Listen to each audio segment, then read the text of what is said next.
2.5 ఝాన్సీకి ఇచ్చిన, ఇతరులకు 50 ఇచ్చిన, 5 లక్షలు మైనస్ చేస్తే 9 లక్షల ఓట్లు క్లీన్గా ఉన్నాయి.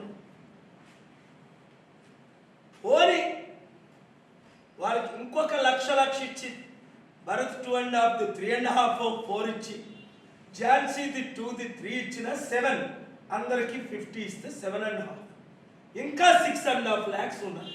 మార్పు కోరిన వారు, అభివృద్ధి కావాలన్నవారు, మణిపూర్ ఘటన రాకూడదు అన్నది 5 లక్షల్లో కనీసం 4 లక్షలు క్రిస్టియన్స్, నిరుద్యోగులు మాకు ఉద్యోగాలు కావాలన్నవారు 2-3 లక్షలు, అభివృద్ధి కోరుకునేవారు ఎలా చూసుకున్నా తక్కువైతే 7 to 7.5 lakhs, మేనేజబుల్ 10 lakhs ఓట్స్ మనకి నాకు కొండ గుర్తుకు పడినట్లు మా అంచనా.